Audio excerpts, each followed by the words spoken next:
Buenas tardes. Si os parece, ya hemos dado los 5 minutos de rigor. Continuamos con la conferencia de clausura de este congreso, que tenemos el placer de que nos la va a presentar Gracia Trujillo, que nos acompaña hoy. La conferencia lleva por nombre Otras formas de habitar los espacios educativos, ideas y prácticas feministas y queer. Y os voy a presentar muy brevemente a Gracia y ya le doy la palabra para no quitarle más tiempo. Gracia es doctora y profesora en Sociología en la Facultad de Ciencias de la Educación de la Universidad Complutense de Madrid. Además es activista, feminista, queer y investigadora del Instituto Juan Marc de Estudios e Investigaciones. Forma parte del Grupo de Investigación en Sociología de la Educación de la UCM y también es parte del Instituto de Investigaciones Feministas.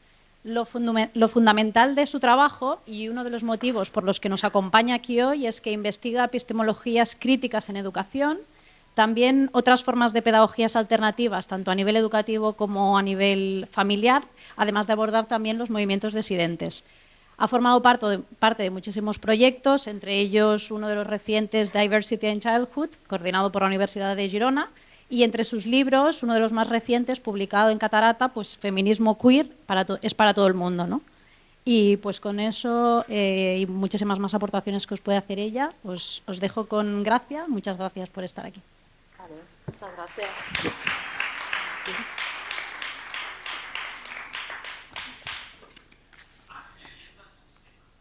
Uy, accediendo. Bueno, pues buenas tardes a todas, a todos. Muchas gracias por la invitación a estar aquí. Al final acabamos corriendo, parece un clásico esto de los congresos, ¿no? Si no corremos, así nos falta tiempo, no sería un congreso, ¿no? Pero muchas gracias realmente a todo el equipo que habéis hecho posible el congreso, a Ingrid y a Alejandro especialmente, porque hemos estado, ¿no?, con estos correos de ida y vuelta. Y la verdad es que pues muy contenta de estar aquí porque tenía ya ganas de conoceros al grupo de Género y Educación y al grupo afín. Nos llevo siguiendo la pista bastante tiempo y bueno, como además vamos a hablar ahora de cuerpos, de educación, pues en fin, es un motivo de alegría también poder vernos, ¿no?, tocarnos, salir de las pantallas también de toda esta época pandémica que, bueno, que estamos ahora todavía finalizando, ¿no? Y muchísimas gracias por la presentación también. Bueno, yo he estructurado un poquito así la conferencia como en 3 partes. La primera os voy a dar como una especie como de visión así panorámica de cosas que me parecen a mí fundamentales para analizar este tema de otras pedagogías transgresoras, transfeministas, queer. Que además enlaza con lo que se ha venido hablando en la mesa anterior, así que creo que perfecto, porque yo lo primero de lo que voy a hablar va a ser de cuerpos, así que creo que seguimos el hilo de la mesa anterior, que por cierto me ha encantado. Ha sido un placer escuchar a todas las compañeras que nos han compartido tantas ideas, ¿no? Y después voy a entrar un poco más en todo el tema de las epistemologías queer, las prácticas queer en educación, con un apartado en el que me voy a detener de, pero exactamente esto, ¿en qué se traduce?, ¿no? Que es una pregunta que sale mucho, ¿no? Cuando hablo de esto es como ya, todo esto está muy bien, pero ahora en el aula, ¿qué hacemos?, ¿no? Y voy a terminar con unas breves notas a modo de conclusión en este contexto tan complejo en el que andamos, ¿no? Bueno, para empezar, aquí mejor, luego vuelvo a esta. Es que os he traído una cita de Bell Hooks, pero estaba estos días mirando y entonces os voy a leer un poquito un párrafo más largo que la cita, que creo que es más interesante y ella lo explica muchísimo mejor.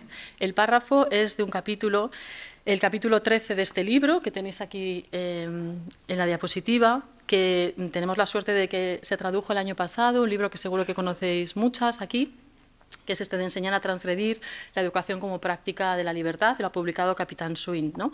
Y tiene un capítulo al final del libro que se llama Eros, erotismo y proceso pedagógico, que además os cuento así a modo de anécdota que lo está leyendo mi grupo de sociología del grado de infantil y lo estamos comentando en unos seminarios de lectura. El capítulo top es este, clarísimamente, ¿no? Cuando llegamos a este es el que más les ha emocionado, el que más ideas les ha dado, ¿no? Bueno, y dice, el comienzo del capítulo dice: las y los profesores rara vez hablamos del lugar del eros o de lo erótico en las aulas. Formados en el contexto filosófico del dualismo metafísico occidental, muchos de nosotros, nosotras, hemos aceptado la idea de que hay una escisión entre cuerpo y mente. Al creer esto, los individuos entran en el aula a enseñar como si solo estuviese presente la mente y no el cuerpo. Llamar la atención sobre el cuerpo es tradicional el legado de represión y de negación que nos transmitieron nuestros antecesores docentes, por lo general blancos y varones. Pero nuestros antecesores no blancos mostraron la misma ansia por negar el cuerpo. Las universidades mayoritariamente negras siempre han sido un bastión de la represión. El mundo público del aprendizaje institucional era un lugar donde había que borrar el cuerpo, lograr que pasara desapercibido.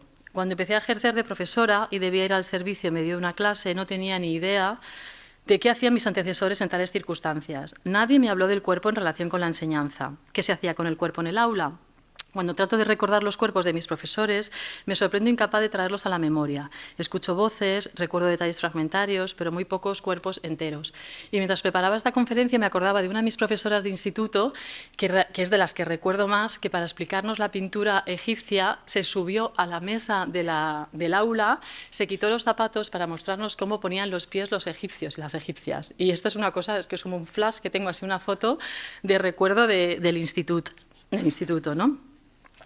Y bueno, continúa y brevemente este párrafo que os quería leer y dice: cuando entramos en el aula con la determinación de borrar el cuerpo, y aquí sí es la cita, y entregarnos de forma más plena a la mente, mostramos a través de nuestro ser cuán profundamente hemos aceptado el presupuesto de que la pasión no tiene lugar en el aula. La represión y la negación hacen que sea posible que nos olvidemos de nosotros mismos, de nuestros sentimientos, de nuestras pasiones y luego tratemos con desesperación de recuperarnos y recuperarlos en algún lugar privado después de clase. Bueno, creo que aquí lo que nos está comentando Bell Hooks es, y además que, como os decía, sigue mucho el hilo de lo que hablábamos hablaban en la mesa anterior, es esta escisión entre cuerpo y mente, ¿no? que es bueno, clásica de nuestra tradición occidental, ¿no? Que, por ejemplo, Asun Pies ha detenido antes de explicarnos, ¿no? Y hay toda esta noción de que hay que borrar, ¿no? Hay que borrar el cuerpo en el ámbito educativo. En este mismo capítulo ella explica que hay un lugar para la pasión en el aula. Claro, ella lo va a defender a lo largo de todo el libro, ¿no? Y lo que va a decir es que no tenemos que necesariamente negar el eros ni el erotismo para que haya aprendizaje, todo lo contrario. Y muy interesante aquí, el otro día una alumna en el seminario de lectura me decía: bueno, Gracia, pero el eros se entiende que no es solo la sexualidad. Y le digo, claro. Parecía como que necesitaba hacer esta aclaración, ¿no? Efectivamente, había leído bien a Bell Hooks, ¿no? El eros no se entiende solo con su significado sexual, sino con esta pasión, esta emoción, esta energía de la que habla Bell Hooks que podemos crear en el aula, ¿no? Y creo que este es el contexto en el que podemos quizás pensar en otro tipo de propuestas, para mí al menos, ¿no? Que son todas estas feministas queer, ¿no? O como queramos llamarlas, transfeministas, transgresoras, por supuesto que antirracistas, decoloniales, etcétera, ¿no? También, tirando un poco del hilo de nuestras genealogías, y como estas propuestas muchas veces también han tenido otras andaduras, ¿no? Por ejemplo, recordaba a Adrienne Rich cuando ella escribe y dice que las mujeres tenemos que entrar en el ámbito del pensamiento, del conocimiento, que tenemos que estar ahí, ¿no? Y dice, pero ojo, sin olvidarnos de los cuerpos, ¿no? Como sujetas encarnadas y no como este hombre universal, incorpóreo, ¿no? Que es el que se dedica al pensamiento así serio, ¿no? Y que, por supuesto, no está contaminado por esta cuestión corporal, ¿no? Y ya podíamos ir también a la cuestión de la sexualidad y a todo este ámbito, ¿no? Entonces, bueno, este es un poco el arranque, ¿no? La necesidad de poner el cuerpo, como dicen en América Latina, la necesidad de atravesar la educación, de ocupar los espacios educativos con los cuerpos. Pero ahora vamos a ver que, claro, no todos los cuerpos tienen esa misma visibilidad, ¿no? No todos los cuerpos cuentan igual, no todos los cuerpos importan igual, como diría Butler, ¿no? Y aquí es donde tenemos que entrar a analizar muchas cosas, ¿no? La escuela, sabéis, y traigo esta cita de este investigador brasilero que la verdad es que he utilizado ya en algún trabajo y que la sigo utilizando porque me gusta mucho qué bien lo explica, ¿no? La escuela está muy lejos de la propuesta de que realmente estemos atravesando los espacios con los cuerpos y todos los cuerpos presentes, iguales, ni mucho menos, ¿no? La escuela no habla, la educación no habla en general de los cuerpos. Como no habla la filosofía, no hablan las ciencias sociales en general, ¿no? Ni de cuerpos, ni de deseos, ni de placeres, ¿no? Y esta cita creo que es muy interesante en ese sentido, ¿no? Cuando Moita dice: la clase entran cuerpos que no tienen deseo, que no piensan en sexo o que son especialmente desexualizados para entrar en ese recinto, como si el cuerpo y la mente existieran aisladamente uno del otro, o como si los significados constitutivos de lo que somos, aprendemos y sabemos, existiesen de forma separada de nuestros deseos. Bueno, pues para nada, ¿no? Como sabemos, ¿no? Pero aquí, claro, hay una cuestión interesante. No entran los cuerpos, pero en realidad sí hay unos cuerpos, ¿no? Obviamente, que son los visibles, ¿no? Estos son los cuerpos y deseos, vamos a decir, cis heteronormativos, ¿no? Todos los otros, y hablábamos hoy del resto, ¿no? Pues todo el resto, que serían los cuerpos y deseos no cis heteronormativos, cuerpos con diversidad funcional, cuerpos racializados, etcétera. Estos van a sufrir más violencias, ¿no? De diferentes tipos en la escuela, y entre ellos es cierto que los cuerpos trans, pues bueno, van a tener un plus en estas violencias, ¿no? Un incremento de estas violencias, ¿no? Y además van a mostrar, como sabemos, que la propia construcción del género como algo binario es ya en sí misma una violencia. Sobre esto escribió, por ejemplo, Preciado, ¿no? Hace ya unos años, ¿no? Una violencia que genera múltiples exclusiones. Bueno, el proceso de olvidar los cuerpos lo que hace es que naturaliza los ideales de raza como blanquitud, de género como masculinidad, de sexualidad como heterosexualidad y de, bueno, los cuerpos, fin de cuentas, normales, ya sabemos que son los capaces, ¿no? Y aquí voy a detenerme también en Valflores, os voy a hablar bastante, os voy a tirar de trabajos de Valflores y también de Bell Hooks a lo largo de la conferencia. No sé si, me imagino que la conocéis, y si no, tenéis que conocerla. Valflores es maestra de primaria en Neuquén, en la Patagonia Argentina. Es escritora, es activista, es amiga y tiene unos trabajos geniales realmente, los que reflexiona con, sobre, desde, por el cuerpo, podemos poner todas las preposiciones que queramos, ¿no? Y aquí, por ejemplo, nos dice: proliferan cursos, talleres, capacitaciones, campañas sobre el abuso sexual infantil. Proliferan los casos que aparecen en nuestras escuelas. Prolifera la prevención y se extiende el pánico moral y sexual. Prolifera la espectacularización de esa violencia y su consecuente producción de estereotipos. Y luego sigue en el mismo texto y dice que hablamos del daño, hablamos del dolor, veis como el título de este capítulo es Afectos, pedagogías, infancias y heteronormatividad, reflexiones sobre el daño, ¿no? Entonces dice que hablamos de todo eso y, sin embargo, de lo que casi no se habla es de cómo la pedagogía informal e institucionalizada de la heterosexualidad produce cuerpos dañados de niñas, niños y niñes al promover y legitimar modos normativos de la experiencia del género, la que es administrada por la ley binaria de la masculinidad y la feminidad, que impone modelos hegemónicos de identidad sexual y de género. Bueno, este trabajo y otros tantos muchos, como os digo, os los recomiendo. Por cierto, que este texto se compiló en este libro que se llama Pedagogías Transgresoras, que tenéis disponible online, y que es una publicación militante, porque está hecha por una editorial que además es gente también amiga de Argentina, que se ha dedicado a traducir, entre otras, a Bell Hooks. El capítulo este de Eros, erotismo está en este libro, y a otras compañeras, ¿no? Y que, por supuesto, lo ponen a disposición de la gente online, ¿no? Creo que esto es importante y por cierto, aprovecho para decir que quizás he echado de menos un poco estos 2 días que oyéramos hablar un poco más de activismo, ¿no? De grupos activistas y del impacto también en la educación, en todas estas propuestas, ¿no? Ahora voy a ir también a ello, ¿no? Precisamente que estamos planteando que tenemos que salvar un poco estas barreras, ¿no? Entre las teorías y las prácticas, la academia, la calle. Pues creo que ahí nos falta pensar en este tema bueno, todos los activismos que están realmente, bueno, por supuesto, haciendo un montón de cosas, y como también hay gente que estamos en la academia y que somos activistas, ¿no? Y bueno, estamos como complicando un poco esas fronteras, ¿no? De hecho, Bell Hooks, por ejemplo, dice que el aula es un espacio de transformación social, ¿no? Es un espacio, por supuesto, activista, ¿no? O podría ser un espacio activista, ¿no? Bueno, la idea fundamental aquí es, por tanto, que este eclipsamiento del cuerpo no quiere decir que la escuela no produzca identidades corporizadas. Es una de las instancias principales de reproducción, de producción y de organización de las identidades sociales de forma generalizada, sexualizada, racializada y capacitista, ¿no? Me ha gustado mucho como lo que comentaba Asumpie en la mesa anterior, que decía, es que esto gira en torno al repudio a la vulnerabilidad, ¿no? O sea, nadie quiere verse vulnerable, ¿no? Nadie quiere verse en ese espacio, ¿no? Hay otra idea aquí importante también, y aquí me voy a referir al trabajo de Sara Ahmed, cuando habla de las escuelas como dispositivos de enderezamiento. Creo que esta idea es muy interesante. También antes creo que se ha mencionado también esta idea, ¿no?, de cómo los cuerpos que también tienen una influencia, un impacto, ¿no?, de cómo van modelando también los objetos que utilizamos, ¿no?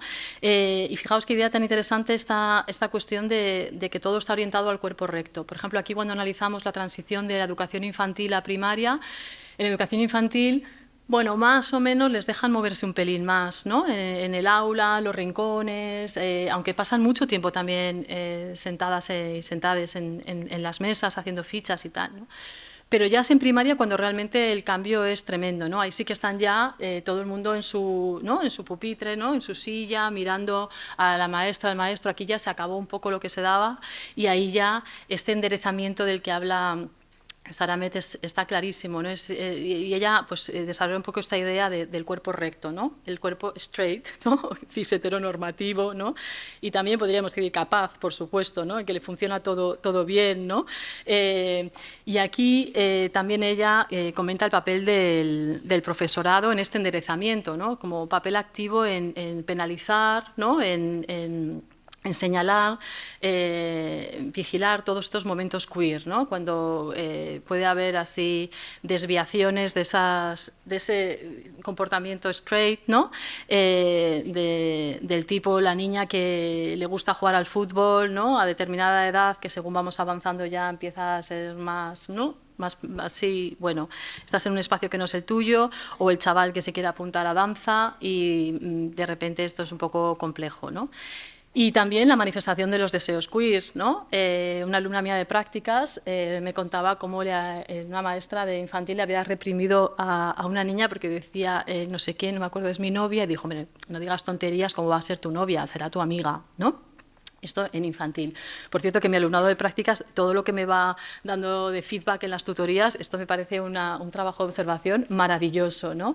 Hemos tenido un montón de casos de, yo quiero llamar a este niño con su nombre sentido, me dice que se llama Mario y la tutora me dice que no. ¿Qué hacemos? Y yo, pues llámale Mario, pero intenta, bueno, no entrar en mucho conflicto con la tutora, que es la que te va a acompañar a las prácticas. Pero cosas así nos van saliendo constantemente, ¿no? Bueno, hay una cosa también importante y es la cuestión de cómo en todo esto el alumnado diferente, queer, como queramos llamarlo, va sobreviviendo en la escuela, ¿no? Es una escuela que, bueno, como sabemos, y ya escribió Pierre Bourdieu, es la escuela del otro, ¿no? Es que a veces se nos olvida, ¿no?, pero la historia del sistema educativo es una historia de exclusiones y de batalla por los determinados grupos sociales como las mujeres, las clases populares, el pueblo gitano, ¿no? Por hacerse un hueco en ese ámbito educativo, ¿no? Y esa escuela del otro, pues claro, es la escuela que va a violentar, ¿no?, a señalar al alumnado diferente, ¿no? Entonces, por ejemplo, Didier Eribon escribe sobre el miedo constante que vivimos a la injuria, ¿no?, cuando vamos creciendo siendo diferentes en la escuela. Incluso yo he leído en los últimos años algún trabajo sobre el profesorado y el miedo a llegar a una facultad y encontrarse una pintada que dice la profesora tal es boyera, o no sé quién es trans, o no sé quién, ¿no? O sea, incluso ya ¿no?, como personas adultas, ese miedo al insulto, ¿no? Pero bueno, por supuestísimo que tenemos la posibilidad de resignificar la injuria, sobre lo que ha escrito Butler y muchas otras, ¿no? Y os traigo, por ejemplo, aquí este ejemplo de un cartel que hizo la Plataforma Universitaria contra las Agresiones a Gays y Lesbianas de la Complutense a mediados de los años 90, cuando un amigo estaba en la cafetería de la Facultad de Ciencias Políticas y Sociología en Somosaguas y le llamaron maricón, en la cafetería. Entonces él dijo, bueno, este chico que también ya había pasado por la Radical Gay, pues justo es que se equivocaron de sujeto al que insultar, ¿no? Y entonces organizó una besada en la cafetería y este fue el origen de esta plataforma, que fue también un poco germen de lo que luego fue Rosa que te quiero Rosa, que por cierto es un grupo que continúa todavía en la Complutense, ¿no? Bueno, con sus idas y venidas, porque claro, la gente que está en el colectivo es alumnado del centro, pero ahí están, ahí están. Entonces, bueno, una cosa interesante a vueltas con esto de que te llamen maricón o boyera o trans o bisexual o lo que sea por los pasillos o por cualquier espacio en el ámbito educativo, es que, claro, siempre opera la presunción de cis heterosexualidad, ¿no? Para el alumnado, para el profesorado, para las familias, para el PAS, que muchas veces nos olvidamos de este grupo, ¿no?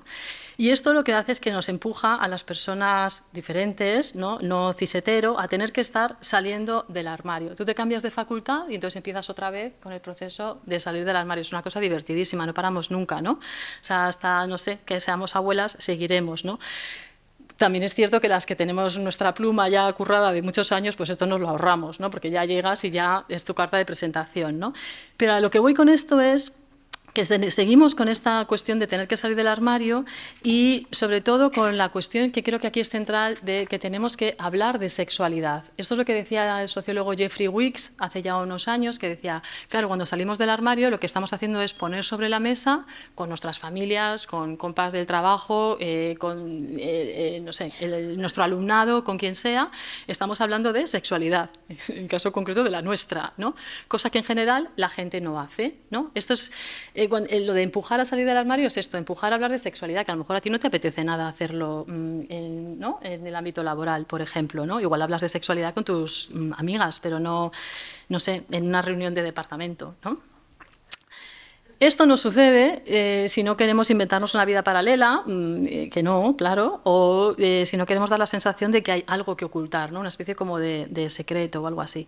Y fijaos que hemos pasado, por ejemplo, en el ámbito de Estados Unidos, este Don't Ask, Don't Tell, ¿no? Que era como de, bueno, si no dices nada, mejor, ¿no?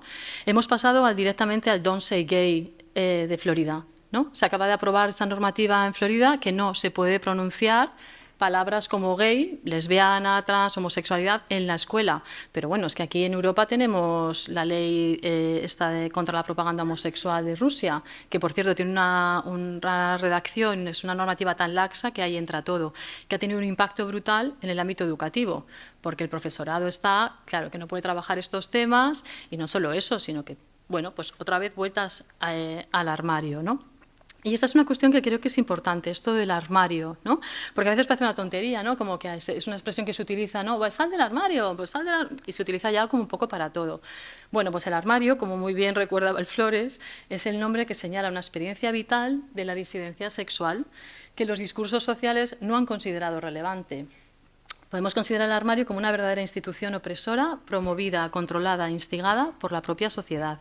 De esta manera se envía la sexualidad de lesbianas, gays, travestis al ámbito de lo privado. Y me quería detener un segundo aquí, porque una cosa que tenemos que recordar es que la sexualidad, la LGTBI-fobia, el capacitismo, en fin, el racismo, no son cuestiones individuales, sino que tienen una dimensión social y política. En otras palabras, el ámbito educativo, la educación es política, igual que la sexualidad es política. Y digo esto precisamente al hilo un poco de el contexto de estos últimos años, ¿no? en el que estamos viendo todas estas llamadas a la neutralidad de la escuela, ¿no? Por ejemplo, en Brasil, todo el tema de las escuelas en partido, ¿no? Cuando sabemos que todos estos discursos siempre tienen, por supuesto, esta connotación conservadora, ¿no? La vuelta a la tradición, etcétera, ¿no? Entonces, cuando nos hablen de la neutralidad de la educación, nos tienen que saltar todas las alarmas, ¿no? Y la segunda cita de ese trabajo también de Valflores dice, problematizando un poco el tema de la visibilidad, que sabéis que bueno, se ha planteado sobre todo desde posicionamientos que podríamos decir como más LGTB, ¿no? Más en clave identitaria, siempre se ha planteado esta cosa de que tenemos que salir del armario, ¿no? El profesorado tiene que estar, venga, fuera del armario, porque así, ¿no? Tú estás dando ejemplo, esto es importante. Y luego vemos que, bueno, pues dependiendo de la situación que tú tengas, muchas veces, incluso de, no sé, de la situación laboral que tengas también, ¿no? Pues si estás muy en precario, quizás no quieres dar la batalla en tu centro. Si te van a cambiar en 3 meses a otro instituto, pues a lo mejor no te apetece andar de batalla campal, ¿no? Entonces creo que esta cuestión de todo el mundo fuera del armario, pues bueno, sí y no, tendremos que ver los casos y también podemos empujar a la gente a que salga si por lo que sea pues no quieren, no pueden o lo que sea. Otra cosa es ya el famoseo ¿no? Y todo el ámbito de la gente que ya tiene sus recursos y tal, que dices, oye, venga, sal del armario porque la gente joven y no tan joven necesita referentes, pero esto es otra cosa, ¿no? Entonces Val Flores, problematizando esto de la visibilidad, dice: ¿desde qué perspectivas asumimos la visibilidad de lesbianas y gays? Trans, podríamos decir, como solicitud de permiso o como acto de transgresión, como consumo de identidades prefijadas o como producción crítica de las mismas, como autoinculpación o como reivindicación, en orden a la asimilación o buscando el cuestionamiento de los procesos de normalización, desde la fragmentación de la identidad o en articulación con otras identidades. Bueno, como veis, preguntas todas muy sencillitas, ¿no? Así para esta hora de la tarde, pero bueno, aquí la clave es, quería compartir, es este cuestionamiento queer de todos estos discursos un poco del out and proud, ¿no? Hay que estar ahí fuera, todo el mundo súper orgulloso, pues bueno, pues tenemos que ver los casos, ¿no? Dependiendo de las situaciones. En todo caso, esto es lo importante, no es de nuevo una cuestión de batalla individual. Creo que aquí tenemos necesariamente que girar el foco y ver qué es lo que le pasa a la educación, ¿no? Al ámbito educativo, que no permite todavía a día de hoy que la gente pueda hablar tranquilamente, ¿no? Y desplegar y disfrutar pues, una sexualidad, un género sentido, una expresión de género, sin necesidad de bueno, enfrentarse a estereotipos, a prejuicios, a violencias, a estar saliendo del armario. Es que realmente la escuela es un gran armario. Y lo que tendríamos que hacer es ya dinamitar la escuela, no decirle a la gente que salga del armario. No, es que lo que hay que hacer es acabar con el armario, ¿no? Acabar con la estructura del armario. Bueno, y aquí me voy a ir a la segunda parte.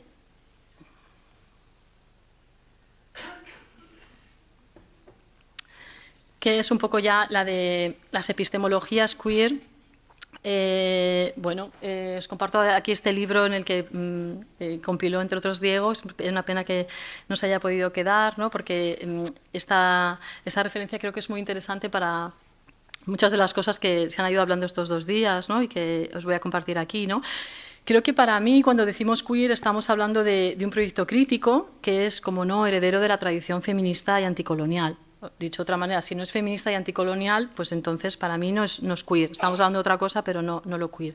Este libro de Resentir lo queer desde el sur, creo que es muy interesante porque es una manera de pensarlo en tensión con este carácter, bueno, eurocéntrico, blanco, ¿no? Su ubicación en el norte. Creo que tenemos que leer mucho más a las compañeros de América Latina y de otras latitudes, ¿no? Y salir también de que las referencias son en general, y yo incluida, muchas veces anglosajonas, y tenemos que descentrar este modelo ya, ¿no? Si estamos pensando en otras formas de mirar, de pensar, hay que hacerlo desde otros lugares, desde otras genealogías también, ¿no? Y creo que en educación, cuando nos encontramos con estas intersecciones, ¿no? De todo lo queer, de lo feminista, lo anticolonial, lo que tenemos son todas estas pedagogías, y ya hay un cuerpo muy importante de trabajos, ¿no? Como este, por ejemplo, de Susan Talbot, que es una traducción, y Shirley Steinberg, que yo me encontré hace años y que es una muy buena compilación de trabajos que ya están hablando de estos, bueno, estas otras prácticas, ¿no? Que posibilitan que haya menos discursos normalizadores, cis heteronormativos, de los cuerpos, géneros, afectos, sexualidades, etcétera, ¿no? Por cierto, que hablando de otras latitudes, creo que, por ejemplo, en mi caso, descubrir trabajos de investigadores e investigadoras brasileñas me ha abierto un campo gigante realmente de, no sé, de ideas, de prácticas, que bueno, a veces nos cuesta, ¿no? Ponernos a leer en otro idioma, como el portugués, que además, bueno, tenemos aquí al lado, ¿no? Y creo que hay que hacerlo, ¿no? Porque Brasil realmente es que está como no sé cuántos pasos adelante en estos temas, de temas queer en educación. Entonces, bueno, a vueltas un poco con estos trabajos y con otros muchos, os había traído algunas otras diapositivas que luego las he quitado porque se me alargaba un poquito, precisamente de trabajos de gente de Brasil.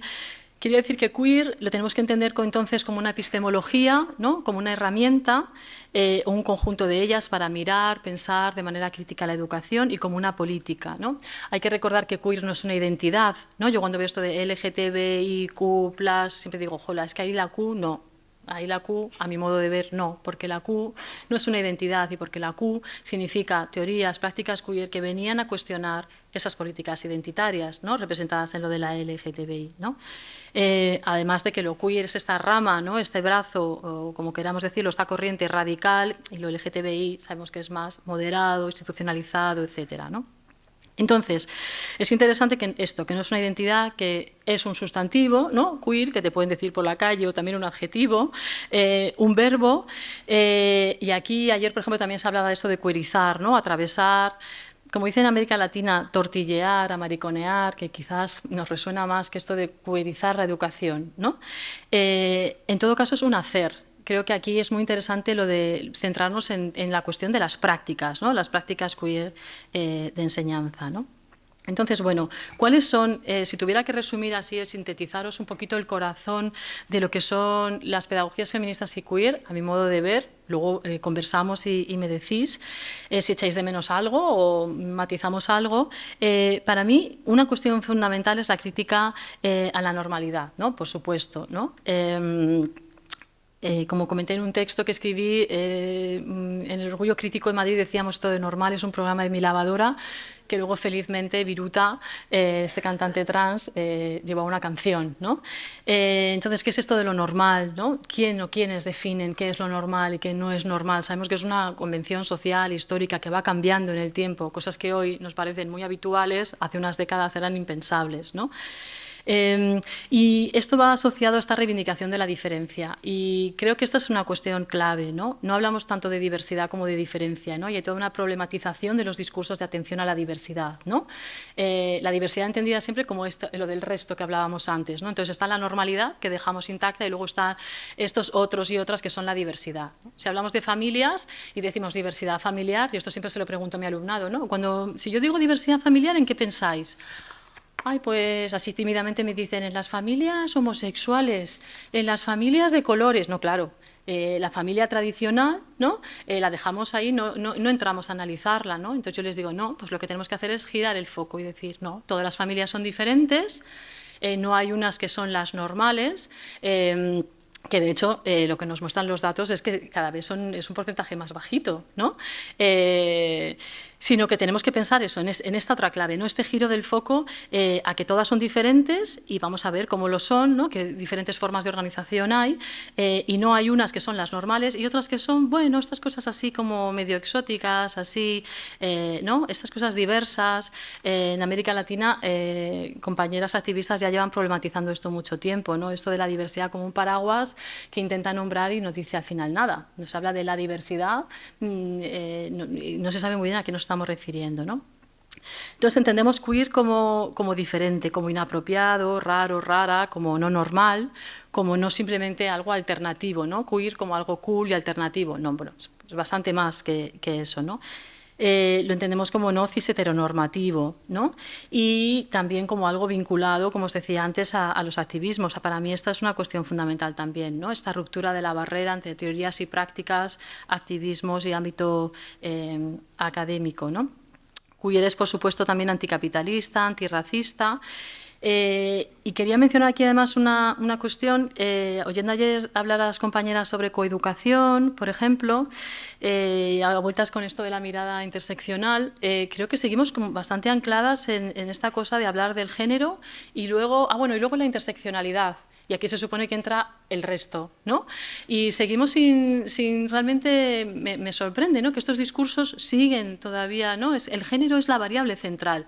Entonces, decimos interseccionalidad, pero en realidad no hemos acabado de ver que tenemos que hablar de género, de identidades sexuales y genéricas, ¿no? De otras corporalidades, ¿no? Que está todo ahí, que no podemos hacer una política coeducativa que solo mire a niños y niñas. Es que nos estamos quedando muy lejos realmente de aprehender toda esa esa problemática que tenemos en las aulas y en la realidad social, ¿no? Creo que mientras no incorporemos todas estas otras variables, pero no como de, y la interseccionalidad, ¿no? Me parece que esta perspectiva de género tiene un montón de límites, ¿no? O así lo veo yo, ¿no? A vueltas con las diferencias también, bueno, esta cita de Federici, que me gusta especialmente, que dice esto que ya sabemos, pero que es que las diferencias no son el problema, obviamente, ¿no? El problema es la jerarquía que hace que las diferencias se vuelvan una fuente de discriminación, de devaluación y de subordinación, ¿no? Entonces, con todo esto, la pregunta del millón es la que se hace, o una de las múltiples que tenemos aquí, es la que se hace esta investigadora, profesora, escritora, Guacira López Louro, que es genial. Yo creo que me he leído ya casi todo de lo que ha escrito, que por cierto tiene un libro que se llama El cuerpo educado, a vueltas con la mesa anterior, y tiene otro que se llama Cuerpos extraños. Bueno, es una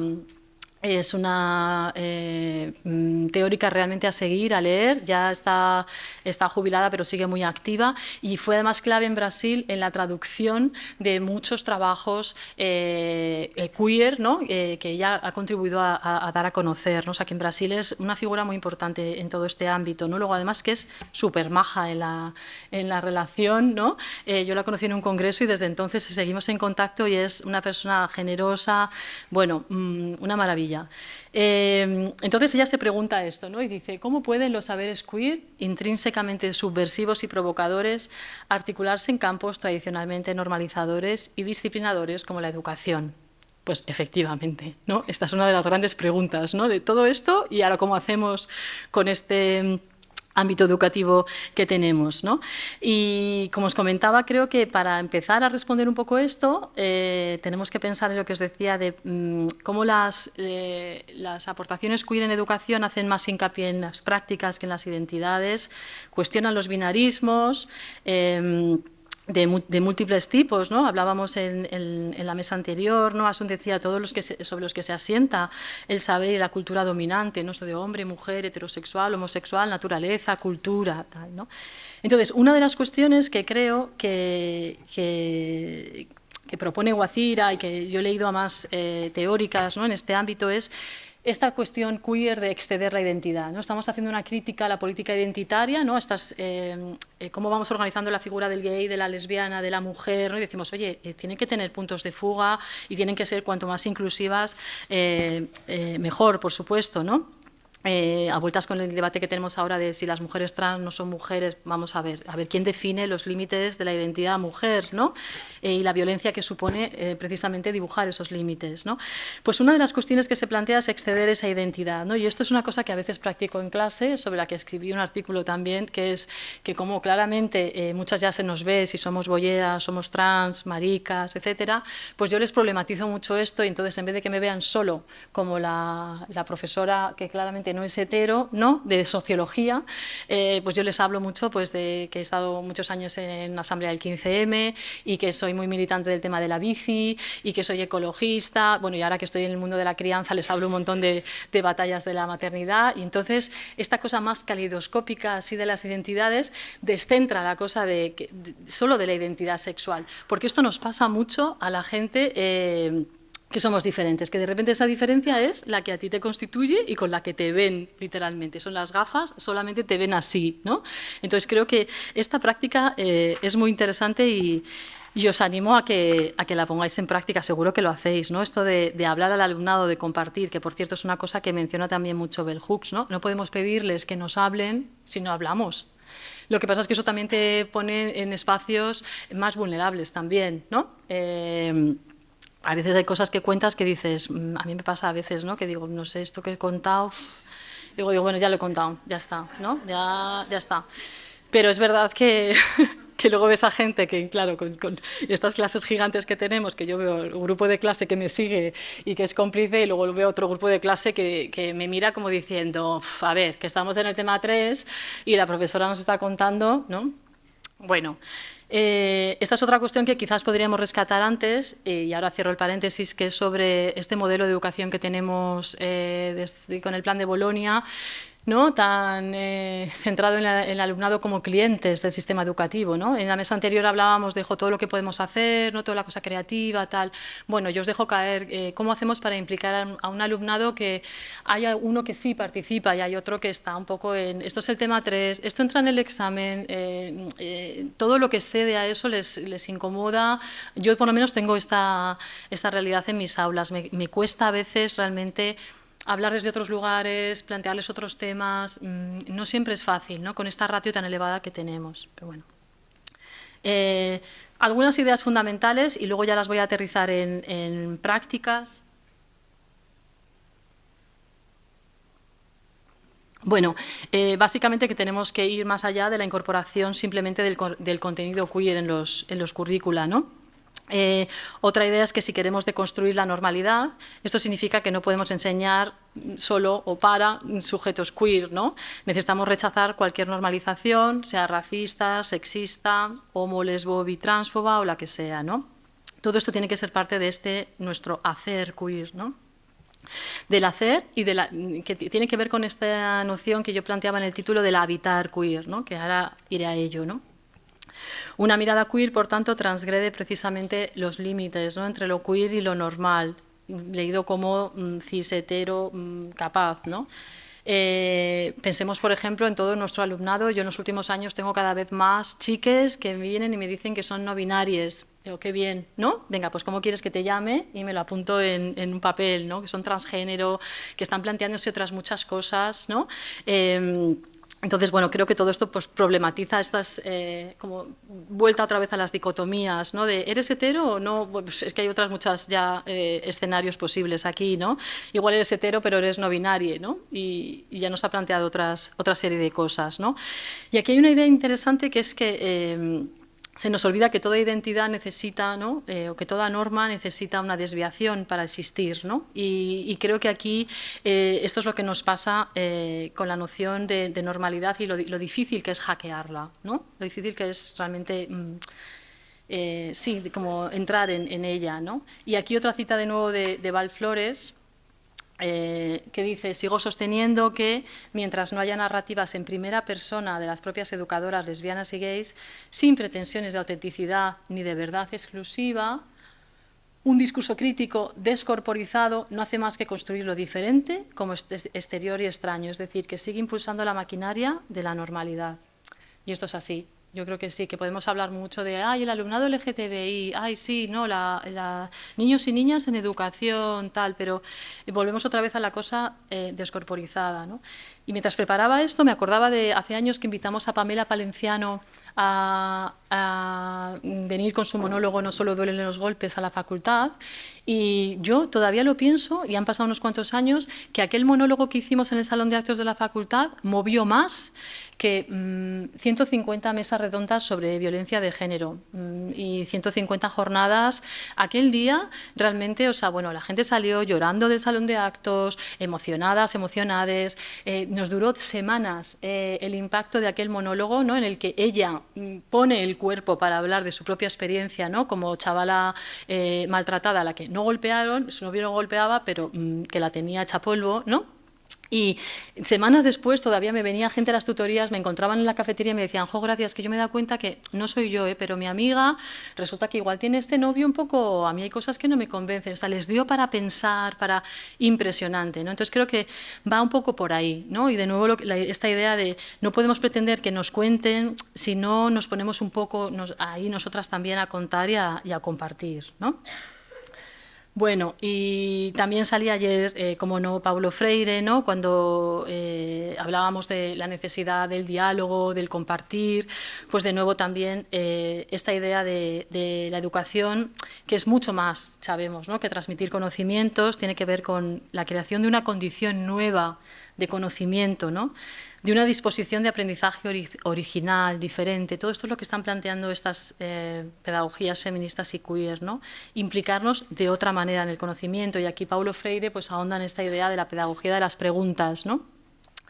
Me interesa más una pedagogía de preguntas que de respuestas. Tenemos miedo a las preguntas porque tal vez estas preguntas no correspondan a las respuestas que ya tenemos, ¿no?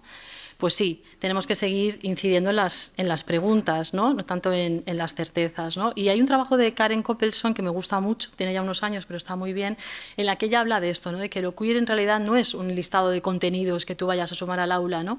Sino es más una manera de conocer, ¿no? Ella dice de hacer lo visible o de hacer, al revés, lo invisible visible, ¿no? Bueno, y ya finalmente, para ir acabando, os voy a compartir una serie de experiencias, de prácticas, de ideas con las que vengo dándole vueltas a partir no solo de, bueno, de lecturas y de cosas que he escrito, sino a partir también de la experiencia de este título de Experte, que pusimos en marcha en mi facultad, sobre pedagogías feministas y queer, que tristemente solamente hemos conseguido una edición porque luego, bueno, estábamos ahí con el periodo todavía de la pandemia, andábamos con un modelo presencial que habíamos transformado en híbrido. El año pasado hemos tenido muchos debates entre las compañeras que hemos organizado el título sobre si lo pasábamos a online o no, y nos ha pillado un poco así, y este año no está muy claro si sale o no. Es una pena porque nos ha dado como para bueno, mucha reflexión y compartir con el grupo que hizo el curso con nosotras. Realmente ha sido muy interesante, ¿no? Entonces, os cuento un poquito y con esto ya voy cerrando, ¿no? ¿Cómo incorporar todas estas aportaciones queer a nuestra práctica educativa en el contexto actual? Y ahora voy a ir un poco a las ideas que creo que son las prácticas que hemos ido poniendo en marcha en este título y en otras, pues en mis clases, etcétera, ¿no?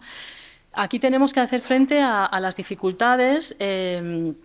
Bueno, muchas precariedades. Antes Diego también hablaba, ¿no? De la gente que está en precario, con las acreditaciones, pues es difícil trabajar así, ¿no? Tenemos un contexto de mucho ataque de las políticas neoliberales a la universidad y a la educación pública en general, y tenemos muchas hostilidades de muchos tipos. Bueno, yo no voy a extenderme aquí, pero a mí me han penalizado un montón por estudiar todos estos temas, por escribir sobre estos temas, por irme a universidades en América Latina en vez de europeas, que me decía la NECA, usted necesita irse a universidades de reconocido prestigio. La UBA de Buenos Aires, la Flaxo en Quito, esto no son de reconocido prestigio, son una cosa eurocéntrica, blanca, total, ¿no? Y a todas estas dificultades con las que nos movemos en la universidad para hacer cosas así, también tenemos que sumar ahora la reacción de la ultraderecha, ¿no? Que nos está hablando de esto de la neutralidad de la escuela, del PIN parental, que es un bonito eufemismo para referirse a la censura parental de todos estos temas en la escuela pública, que es una cosa gravísima. Y luego tenemos también, me temo, que hay que mencionar el sector trans excluyente del feminismo, ¿no? Y os cuento esto porque cuando pusimos en marcha el título, después de mucha batalla, mucho trabajo, resulta que nos empezaron a llover los correos, pero no nos llovían los correos de Acte Oír o de Libertad Digital, que son los que nos han solido atacar con estos temas, sino de compañeras, entre comillas, feministas, que nos decían que si era feminista no podía ser queer y si era queer no podía ser feminista. Nosotros decíamos, pues sí, porque trabajamos en estas intersecciones, sí que puede ser. Sí que puede ser. Y nos llovieron cientos y cientos de correos. Tenían todos el mismo texto y había algunas que decían otras cosas. Y esto, pues bueno, muy significativo del contexto en el que estamos trabajando con esto, ¿no? Así que tenemos un poco a la ultraderecha, pero también tenemos como este fuego amigo, ¿no? Que no nos lo esperábamos, ¿no? Entonces, bueno, necesitamos seguir formando al profesorado, que es lo que hacemos en las facultades de educación, seguir trabajando en red o en redes. Muchas veces creo que estamos muy solas, muy solos en nuestros centros, por eso es tan importante lo de los grupos de investigación, los proyectos, ¿no? Porque nos ponen a trabajar juntas. Y aquí creo que esto es fundamental, ¿no? Esto del apoyo, la colaboración, poner en común experiencias, ideas, pues días como estos, ¿no? Y aquí me voy a ir a lo que creo que, en lo que podemos incidir en el día a día de nuestras aulas, ¿no? Ayer Mireia Foradada creo que fue que mencionaba que estamos un poco entre la pedagogía de trinchera o la pedagogía feminista, queer, ¿no? más creativa. Yo creo que tenemos que estar en ambas, en la trinchera y en el seguir pensando y proponiendo y andando hacia otra escuela, ¿no? ¿Cómo? Pues aquí estamos. Primero, yo creo que tenemos que seguir inventándonos, abriendo espacios en el currículum oficial. Hablábamos ayer de ello, ¿no? Yo soy, por ejemplo, profesora del máster de formación del profesorado de secundaria. Estos temas no están ni se les espera, pues ahí van. ahí van, los vamos introduciendo, pues yo cada vez que tengo ocasión, de hecho ya es que les dedico sesiones enteras del máster, ¿no? Tenemos que, como creo que ha sido Diego el que comentaba lo de, bueno, hablar de otros temas, ¿no? Y para ello crear espacios seguros, que no siempre es fácil, ¿no? En nuestro ámbito académico, ¿no? Creo que tenemos que seguir interviniendo en el lenguaje. Esto es fundamental, ¿no? Yo en mis clases utilizo mucho y les digo desde el principio, os lo hago como propuesta, no es una imposición, pero es una propuesta. Yo voy a hablar en femenino plural, porque vengo del 15M y hablamos en femenino plural. Y además voy a hablaros también, no soy asturiana, pero voy a hablar con el todes. Esto lo decía hace tiempo, porque ahora ya lo tenemos mucho más, bueno, más extendido, ¿no? Y entonces, bueno, al principio las reacciones son un poco así, pero luego se van acostumbrando. Entonces, de repente te levanta la mano un chico y te dice, ¿nosotras hacemos también esta parte de la práctica? Sí, vosotras también. Pues ya está. Es una manera de cuestionar el uso del lenguaje y además desde otro punto, en vez de decir, bueno, el lenguaje es sexista, pues sí, es que lo es. Entonces vamos a ponernos en marcha y hablar de otra manera, ¿no? Creo que tenemos que utilizar mucho más, y creo que muchas lo hacemos, ¿no? Esto del humor, ¿no?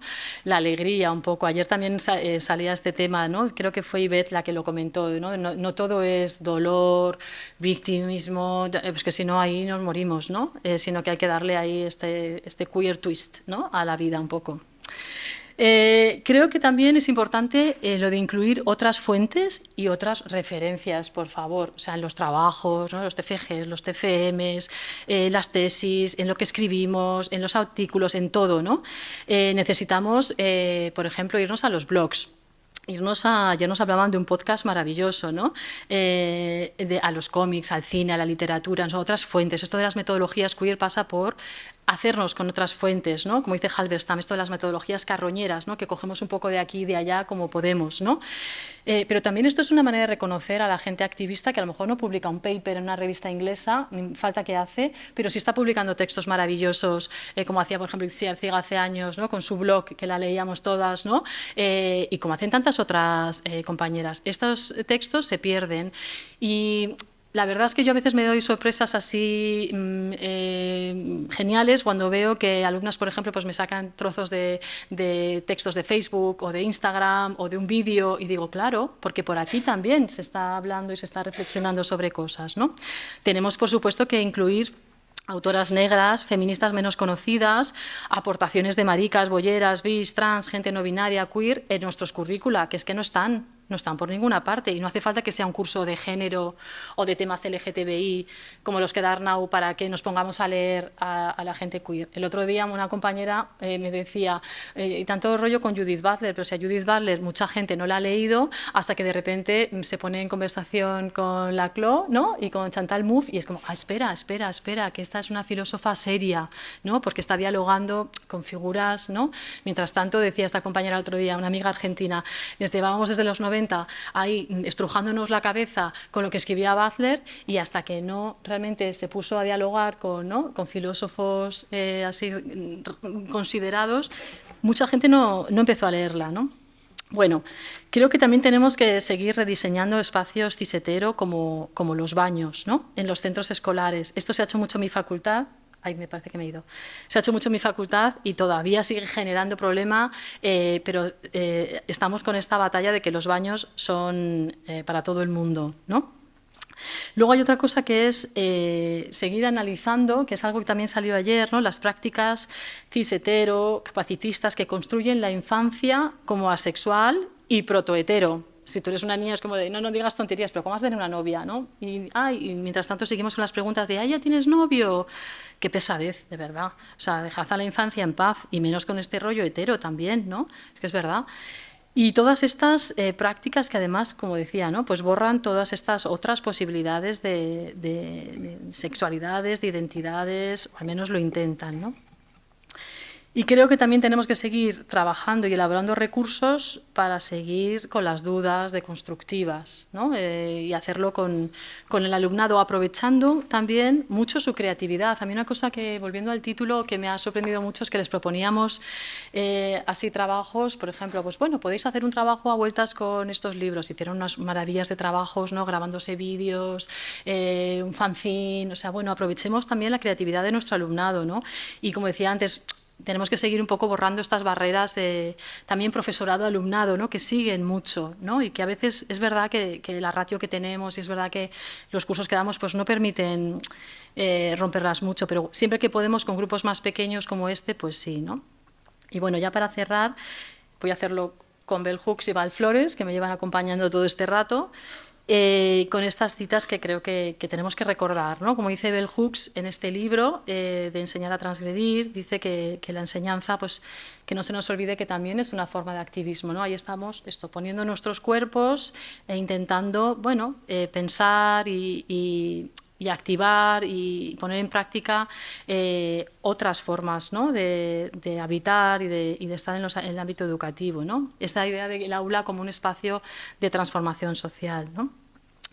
Y luego esta cita de Val Flores que dice que la invitación es a pensar apasionadamente en la micropolítica escolar y cotidiana, los otros relatos por hacer y escribir, los otros cuerpos, relaciones y conocimientos por construir, de modo que se estreche la distancia entre hacer un análisis queer y un habitar queer del espacio escolar, signada por la propia corporalidad.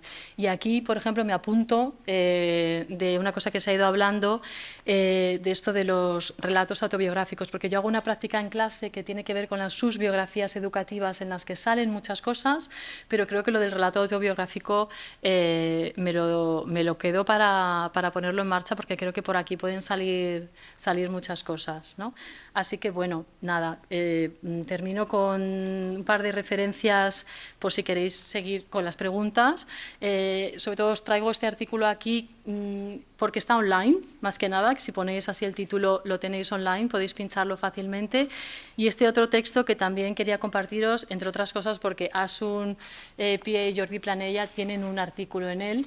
Este libro, que lo compilé con una compañera argentina, en este libro queríamos compartir los trabajos que se están haciendo en el ámbito hispano-luso, ¿no? Iberoamérica y Brasil, y darlos a conocer en el ámbito anglosajón, porque ya sabemos que si no, no nos leen, ¿no? Y ahora lo que pasa es que, hablando con Moira, tenemos pendiente hacer el camino de vuelta.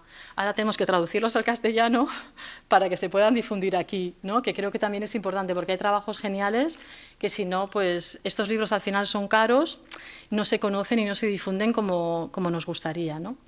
Bueno, pues hasta aquí. Muchas gracias.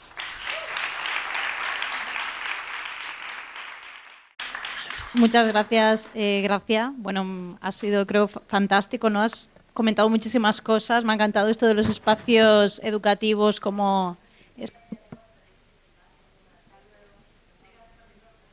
muchísimas gracias por venir. Hasta pronto. Muchas gracias. Pues nada, simplemente estaba comentando que nada, que nos ha encantado escucharte, Gracia, y que me ha encantado esta parte de los espacios educativos, ¿no? Como a espacios activistas, que a lo mejor sí que es verdad que no se ha dado el espacio, pero que creo que con tu conferencia nos has dado muchísimas ideas de cómo poder hacerlo y de cómo hackear esto que decías de la normalidad, ¿no? Y si ahora os parece, pues podemos pasar la palabra a las preguntas que tengáis. Bueno, primero de todo, muchas gracias porque ha sido muy inspiradora la presentación, ¿no? Y las ideas que vas presentando también. Y en concreto nosotras estamos realizando un trabajo final de grado en una facultad de educación infantil y justamente el reto es introducir las pedagogías queer en la educación infantil. Teniendo en cuenta la primera etapa de educación infantil y la segunda etapa de educación infantil. Y hemos chocado con las teorías de la psicología propia de la educación infantil, por lo tanto con Piaget, Vygotsky, ¿no? O sea, tenemos claro que tenemos que transgredir de alguna forma los principios de identidad que plantean en el desarrollo en esas etapas de desarrollo infantil, pero sí que es verdad que nos faltan referentes. Hay poco desarrollo de cómo aplicar, de cómo desarrollar una práctica queer en educación infantil y muchas limitaciones y barreras. Por ejemplo, algunos los has comentado tú a través de las prácticas y observaciones de tus estudiantes, pero los baños en educación infantil, esos retretes pequeños, están todos juntos. Pero justamente lo que podía servir para tener una práctica transgresora desde lo queer sirve para reforzar la identidad de género, ¿no? Y el binarismo de género, porque pongo el caso en el caso pues de mi hija, concretamente, tiene muy claro que ella es una niña con vagina y tiene 2 años, porque la profesora, la maestra le refuerza esta idea cuando van al baño, ¿no? Y están observando ya esos genitales diferentes, ¿no? Y se refuerza toda esta idea, ¿no? Lo mismo pasa con este ejemplo que has puesto tú mismo sobre, resulta que hay un niño de la clase que se quiere llamar, el nombre sentido es Mario, pero la profesora quiere que, ¿no? Reforzando la identidad. ¿Por qué? Porque se generan confusiones en estas edades y por lo tanto es un aspecto que se tiene que trabajar, ¿no? Entonces, queríamos un poco preguntarte por referentes que hayan desarrollado toda esta práctica pedagógica desde el ámbito de la educación infantil.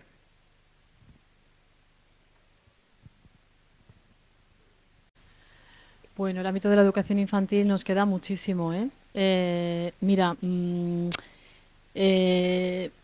bueno, aquí se me mezcla un poco la reflexión más así teórica y de las prácticas con mi propia experiencia también ahora con 2 peques en educación infantil. Porque estoy viendo a la Armada como ahora tienen 5 años y ya tienen súper claro que son niñas, es que les llevan machacando llevamos 1 año y pico en la escuela, ¿no? O sea, estuvieron en la escuelita infantil que la llevaba un equipo feminista, entonces fue como genial, ¿no? Que llegaban al ámbito educativo con esta escuelita infantil, maravilloso. Y ahí pues nos preguntaban, Somellida nos preguntaban, ¿por qué son niños, niñas, tal? Porque iban vestidas así, pues como les parecía, ¿no? De tal. Bueno, hemos pasado y en 1 año y poco, ¿no? Su lugar es el de las niñas, ¿no? Y entonces tienen el pelo largo y las horquillas y todo lo que son las niñas, ¿no? Bueno, precisamente hablando un día con Itziar Piga, que le contaba una anécdota de unas horquillas que no me dejaba que le pusiera una, que me dijo Itziar, hombre, si a ti te ven dirán, esta madre no tiene ni idea de horquillas. Efectivamente, ¿no? El caso es que me decía Itziar, pero es que tú lo que quieren es pertenecer, ¿no? Pertenecer, esto no es ninguna tontería, ¿no? Tú no quieres verte fuera. Entonces, si te están diciendo que ese es tu espacio, que es el de las niñas, pues eso es. Ahora, desde la escuela, ¿qué podemos hacer? Bueno, a todo esto, por ejemplo, el único chavalín que tenía el pelo largo ya lo tiene corto. 5 años, ¿eh? 5 años. ¿Qué podemos hacer desde la escuela? Pues es cierto que empiezan compartiendo los baños, ¿no? Y luego ya hay una división ahí, ¿no? Este es el baño de las niñas, el de los niños. Bueno, pues aquí se podría intervenir para empezar, ¿no? Claro que hay que ponerse a ello en cada centro, ¿no? Pero luego hay un montón de prácticas que a mí me llaman la atención, como es que se sientan en asamblea y cuentan cuántos niños y niñas hay. Y yo un día compartía en una tutoría con una de las maestras de una de mis peques y le decía, pero a lo mejor podéis contar otras cosas. Le dije, no sé, pues a lo mejor podéis contar, no sé, quién lleva zapatillas de colores y quién no, quién lleva el pelo largo y quién no. ¿Por qué tenéis que contar que son niñas y niños? Bueno, pues porque hay una competencia que es aprender tu identidad de género, ¿no? Desde infantil. Entonces, igual que tendríamos que atacar también esto porque, en fin. Y luego hay un montón de prácticas que solamente hace falta imaginar un poco también, ¿no? Y ponerse un poco a pensar. Por ejemplo, en vez de que cuando hay fiestas de lo que sea, ¿no? El carnaval, ¿no? Por ejemplo, pues hay clases, como por ejemplo un sobrino pequeño que tengo, que todos los años se disfrazan de un animal. ¿No? Entonces, venga, nos disfrazamos de caracoles, o nos disfrazamos de animales del mar, o nos disfrazamos de...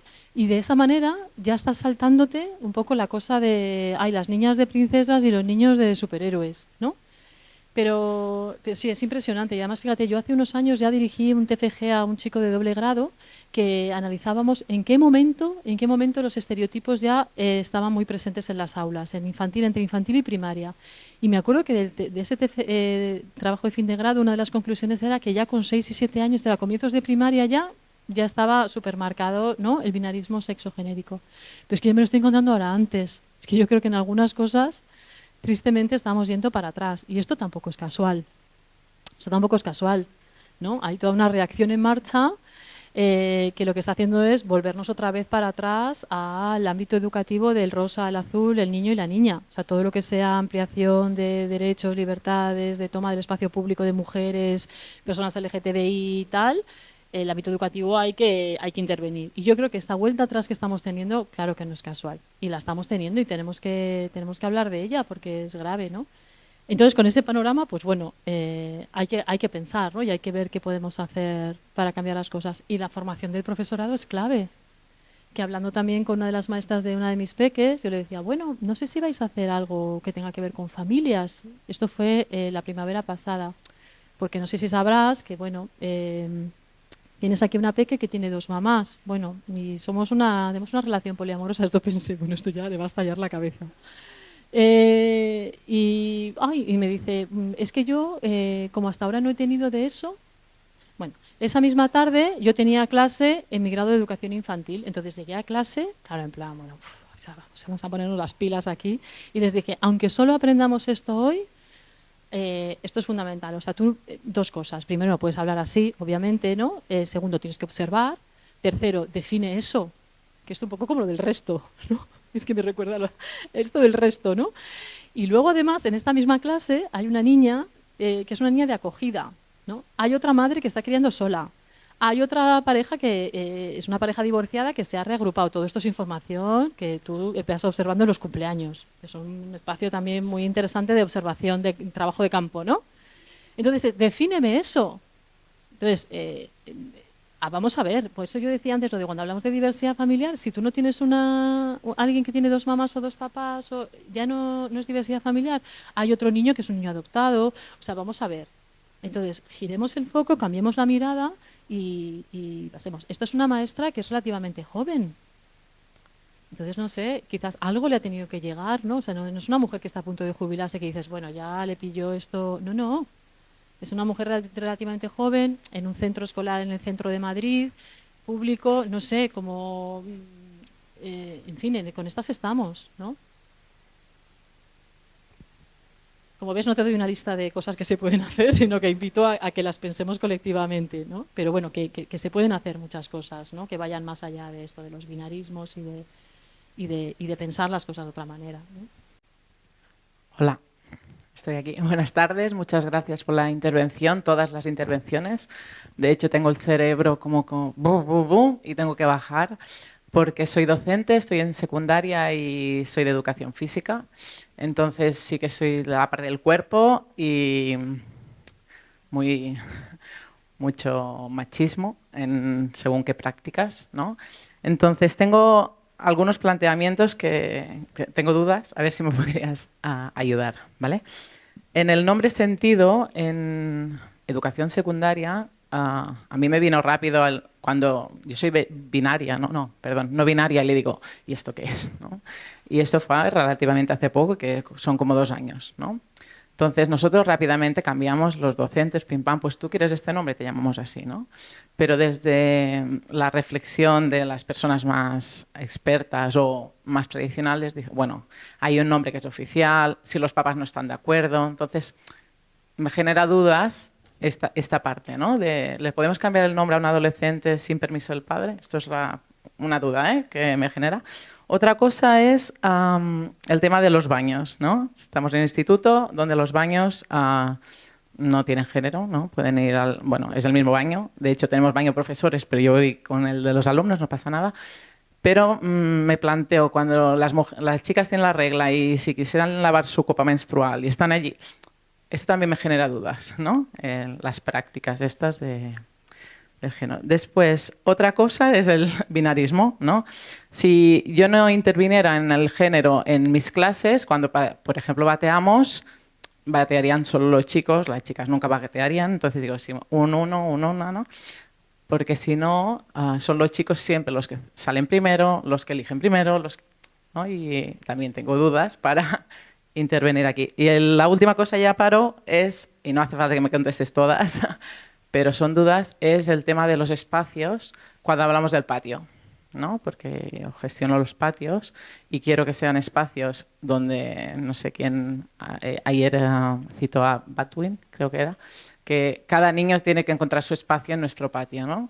Y es como todo esto lo bajamos a la ocupación del espacio, ¿no? No sé, a lo mejor son muchas cosas, pero...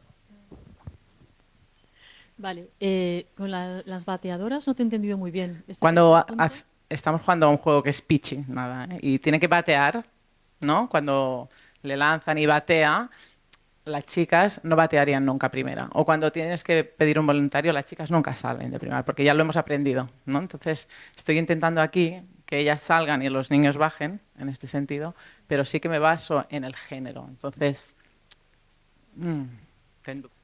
tengo dudas. Sí, pues a lo mejor podemos empezar a romper eso, ¿no? Venga, pues a la gente que le guste batear, ¿no? Venga, pues a la gente que le Pero guste... serán los chicos. La experiencia me dice aquí... Claro, que sí, cómo ir un poco de... Sí, quizás ahí es que tenemos que ir combinando, ¿sabes? Tenemos que ir combinando un poco la cosa como casi de acción positiva de, venga, las chicas las primeras, con el a lo mejor utilizar en otros momentos cosas como la que planteaba ayer esta compañera que decía en los talleres de sexualidad, que decía, vamos a hablar en este grupo de vulvas y en este grupo de penes, ¿no? A la gente que esté interesada en vulvas que venga para aquí. La gente que esté esto me pareció genial, ¿no? Que es una manera de, bueno, de romper los binarismos y de, por supuesto, considerar que también puedes tener vulva y ser un chico, ¿no?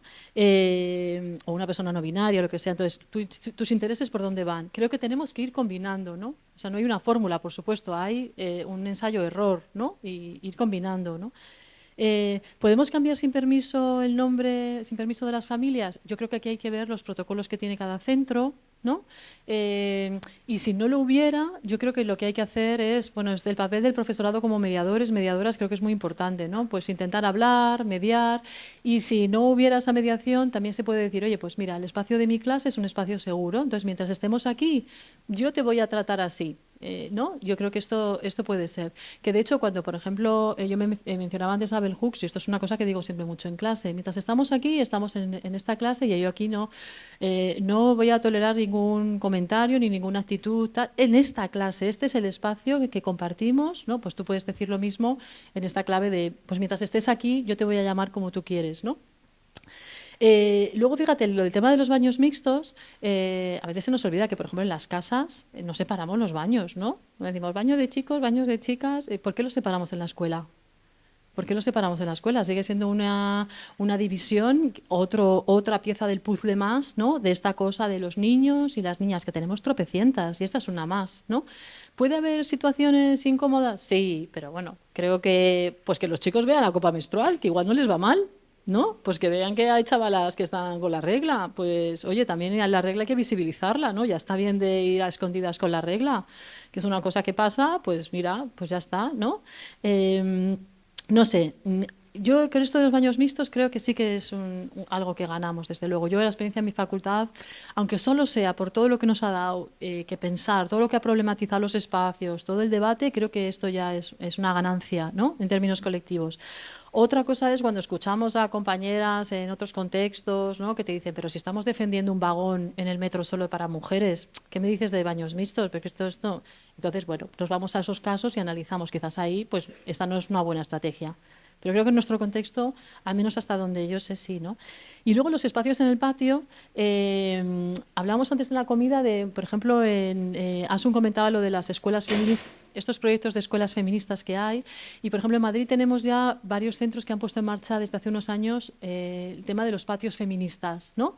Y está siendo muy interesante, ¿no? Porque es la idea esta de descentrar el fútbol, ¿no? Que seáis como el rey del mambo todavía hoy, ¿no? Que ocupa un montón de espacio y el que todos los niños, les guste o no, mayores, pequeños, bueno, por supuesto los pequeños siempre en la jerarquía salen perdiendo a los mayores, pero todos ahí en el fútbol y las niñas a los márgenes con todo lo que eso significa de aprendizaje y tal. Bueno, pues se descentra y se crea un espacio que da respuesta a los múltiples intereses, ¿no? Entonces, pues hay vídeos de Pandora Mirabilia, que es este colectivo que ha puesto en marcha este proyecto, que son geniales y ver a los críos, además, y a las crías jugando en espacios que no se utilizaban, inventándose, pues en esta zona de columnas, aquí hemos hecho una cueva, o sea, una cosa de utilización del espacio de otra manera, ¿no?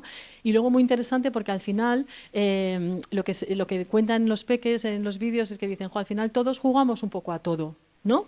Todos jugamos a todo, no es que las chavalas nos quedamos fuera, pues eso, mirando además cómo juegan los chicos y tal, ¿no? Y bueno, y concluyo diciendo que la gente que estáis en educación física tenéis un reto gigante por delante. Esta es una batalla que tengo mucho con mi alumnado en la facultad, que los chicos muchas veces, luego hay chicas también, que van a ser profes maestros de educación física, es como que la sociología, a mí me han llegado a decir, ¿pero para qué tenemos que estudiar esto? Digo, ¿cómo que para qué tenéis que estudiar esto? Que vais a trabajar con con personitas, y que además en el patio suceden un montón de cosas que no suceden en la clase. El patio, que es ese espacio donde supuestamente al azar, el juego, es todo como súper igualitario y todo fenomenal, pues de eso nada. Y entonces ahí es donde tenéis que incidir, ¿no? Y creo que aquí tenemos un montón de reto, ¿no? No sé si conoces un grupo que se llama A Contracorriente, Salmón a Contracorriente, que son unas profesoras de primaria, de educación física, que están haciendo un trabajo genial. Yo las he invitado alguna vez, las hemos visto alguna vez en la facultad con todos estos temas.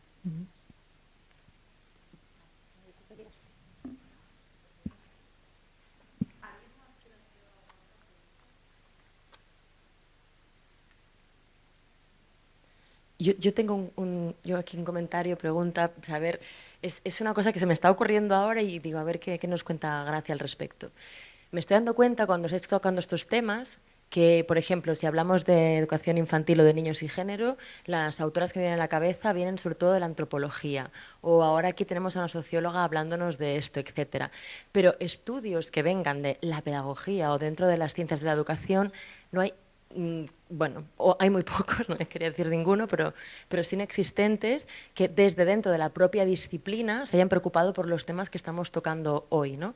Y claro, cuando tú has citado a, que no conocía, te tenía que apuntar para decirte el nombre y que me encanta y que la vamos a seguir, a Guacira López Loro, obviamente si la pedagogía es intrínsecamente disciplinadora, me pregunto si esto tiene alguna relación con que sea a su vez tan hermética a dejar entrar otros discursos desde otras disciplinas, porque precisamente pondrían en entredicho esas ganas de normalizar que tiene y que precisamente se construye ese muro hermético y no dejar que entren discursos en los que ya tienen larga tradición en investigar estos temas como los que estáis diciendo ahora, ¿no? Aparte de que podríamos entrar también a analizar el papel de los docentes en la propia creación de conocimiento, ¿no? Porque las políticas de instituciones los hacen ser solo robots técnicos que hacen para que no se les mate nadie en clase y no puedan observar, ¿no? Esas formaciones de feminidad, masculinidad, ¿no? de género, etcétera, en los que ellos participan muy agénticamente, pero que en cambio las personas que más tiempo pasan con ellos no tienen ningún tiempo de observar, y que esas observaciones vengan de otras disciplinas y que a su vez la educación sea tan hermética a dejar que entren, ¿no? en los discursos educativos. Es que se me estaba ocurriendo al escucharos, ¿no? Digo, es que igual la clave para responder, o una de las claves para responder un poco a la pregunta que nos planteaba, de nuevo, se me olvida el nombre de esta señora, que me encanta su pregunta, Guacira, dejar que se empiece a articular los saberes queer, es precisamente que no sea tan hermética la pedagogía, otros discursos que sí llevan años estudiando esto. Sí, qué buena pregunta, porque fíjate, yo creo que aquí hay mucho de defensa de esas fronteras de la propia disciplina, que tiene mucho que ver a veces con defensa, pues eso, de unos discursos más tradicionales, de espacios de poder, como ya sabemos, ¿no? dentro de la academia, ¿no? Y cómo precisamente todos los estudios queer, transfeministas, queer, como queramos llamarlo, desbordan mucho los límites de las disciplinas, ¿no? Creo que esto es una cosa muy interesante. En nuestro contexto no tenemos la tradición que tienen los países anglosajones de los estudios culturales, ¿no? Ya nos habría gustado, ¿no? Pero es que hay muchos temas de los que tratamos nosotros, de los géneros, la sexualidad, de las identidades, las corporalidades, que necesariamente necesitan una mirada interdisciplinar. Entonces no puede ser solo desde la sociología, no puede ser solo desde la antropología, no puede ser solo desde la educación, necesitamos esta cosa más caleidoscópica, ¿no? Y esto, claro, desborda las disciplinas y pone en jaque esos límites. Entonces creo que quizás también hay a veces no sé, me aventuro a pensar cierta reacción también de no, pero espera, que esta es la pedagogía, ¿no? Luego también, bueno, a vueltas con lo que hablábamos antes, es cierto que cuando tu trabajo también trasciende esas barreras, a veces luego es difícil porque es como, pero tú hablas desde la sociología, pero tú entonces publicas algo en una revista de educación y no te cuenta porque tú eres de sociología, o sea, seguimos con un ámbito académico que tiene unos compartimentos estanco que es como que, pero qué pesadez, pues sí, soy socióloga, pero igual quiero publicar en esta revista de Ciencias de la Educación, ¿no? Entonces, es todo un poco así, ¿no? Pero es verdad que la pedagogía tiene este hermetismo total, ¿no? Y estaba pensando mientras te escuchaba también en algo que hemos ido comentando estos 2 días de la demanda del alumnado. Yo me encuentro en estos últimos años con mi alumnado de pedagogía Y, por ejemplo, tengo este año un grupo de primaria y pedagogía, el doble grado, que ya demandan literalmente, bueno, pero vamos a hablar de feminismo, vamos a hablar de estos temas en el aula, o sea, vamos a hablar, o sea, ya como de necesitamos que nos ¿no? contéis esto. Pero es verdad que esto me lo cuentan en los seminarios, me lo cuentan en los grupos más pequeños, quizás no sale tanto en clase, ¿no? Y el otro día os cuento una anécdota que salía una profesora que da clases antes que yo y entraba al grupo este de primaria y pedagogía, que les doy una asignatura que es un poco rollo, que se llama Sociología del Sistema Educativo, que, pues bueno, ahí intento ver cómo hago para alguna grieta, pues colar así algún tema un poco más interesante, pero es como bastante así de datos y esta cosa más sociológica clásica. Y me dice, oye, ¿cómo se nota que te tienen a ti en esta asignatura? Porque les he puesto a hacer trabajos, me dice esta profesora, y hay un montón sobre educación sexual, pedagogías queer y tal, y yo... Digo, ostras, y yo, que les estoy dando aquí una matraca de sociología de la educación. Entonces pensé, no, pues igual tengo que, ¿no? Que introducir más estos temas. O sea, bueno, esto para contar que tienen una demanda, ¿no? de conocimiento también, ¿no? De otras lecturas, otros temas, muy importante. O sea, que quizás por ahí el alumnado es una pieza fundamental, ¿no? En ese cambio. ¿Hay alguna intervención más? Y vamos. Bueno, muchas gracias por tu ponencia, por todo lo que nos compartiste. Yo soy profesora, soy latinoamericana y en la escuela, específicamente en Chile, en la escuela pública, en la secundaria, bachillerato, he observado que la reacción muchas veces de mis estudiantes frente al feminismo, a la teoría queer, a la diversidad, al resto, genera una reacción como de negación, de no, no de nuevo, no hablemos de esto, ya fue el 8 de marzo, ya fue no más feminismo y como profesoras nos ha costado mucho generar un espacio en la escuela, en las conversaciones con los otros profesores, en los equipos directivos, porque todavía hay un estigma muy grande, ¿no? De hablar de feminismo y claro, entonces hablamos de género. Pero nada, es una preocupación que me ha resonado porque estar acá, estar en Europa, haber viajado 10.000 kilómetros para estar estudiando acá es un privilegio, por supuesto, pero sigo pensando siempre cómo lo llevo a la escuela, cómo lo llevo a la Pobla, que son las villas en Chile, ¿no? Entonces, eso, como me resuena todo el rato, cómo podemos acercar al estudiante, a los niños que se han formado en este sistema heteronormativo, cis, machista, patriarcal, con familias que las llevan mujeres, ¿no? Y que están perpetuando, perdón, eso. Nada, son reflexiones, no sé si hay una respuesta realmente, pero me gustaría acercar a mis estudiantes porque efectivamente hay experiencias de niñas que he tenido que acompañar, de abortos, que hablan de una insuficiencia de, por ejemplo, educación sexual. Y mis estudiantes están viviendo eso, hay estudiantes trans que están viendo procesos de violencia en sus casas, pero aún así lo que impera es esta negación del niño diciendo no quiero hablar más de esto, ya pasó el 8 de marzo, ¿no? Ya pasó su espacio. No sé si es una pregunta o más bien un desahogo, un lamento latinoamericano. No, pues gracias por compartirlo. A mí me parece muy interesante lo que comentas, ¿no? Que quizás no sé si estamos tan lejos aquí de lo que estás contando, porque a mí me pasa también en mis clases que es como, ay, sí, feminismo, ay, la profesora que nos va a contar, es verdad, es un poco en el aire. Y el otro día un amigo, por ejemplo, en una presentación del libro este que he escrito sobre el feminismo queer es para todo el mundo, me hizo una pregunta que me dejó pensando, porque me decía, si ahora todo el mundo es feminista, está así como este discurso, ¿no? Es un poco esta inflación del discurso feminista, podríamos decir, ¿no? Si todo el mundo es feminista, ¿no? Si ya llevamos camisetas de todas somos feministas y tal. y al mismo tiempo tenemos esta reacción, ¿no? Si ya somos feministas y ya pasa el 8 de marzo, ¿para qué vamos a hablar de esto? Y es como, no, es que ni todo el mundo es feminista y tenemos que seguir hablando de esto, ¿no? Entonces, claro, pues con el alumnado, pues eso, de nuevo el tema de la escucha yo creo que es súper importante, el tema de quizás buscar otros ángulos, otras formas de acercarse, de empatizar un poco con sus realidades, con otras temas, otras fuentes, ¿no? Pues yo que sé, a lo mejor canciones, ¿no?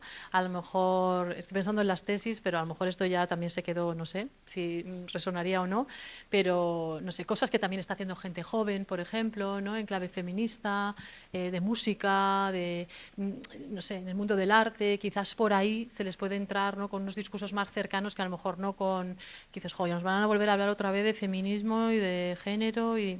¿no? Es verdad, porque nos encontramos esto. Entonces hay que como que buscar la manera de seguir con el tema, como dice Sarame, ¿no? Seguimos con el tema, es que tenemos que seguir con ese hacer y ese hablar de feminismo, ¿no? Pero quizás siendo estratégicas, intentando entrar por otros lugares, no sé. Muchísimas gracias, Gracia. Si os parece, lo vamos a dejar aquí, aunque queden muchísimas preguntas por hacer y muchas cosas que podamos continuar comentando, pero vamos a pasar, si ahora os parece, allá al cierre. Le doy el micrófono. Muchísimas gracias.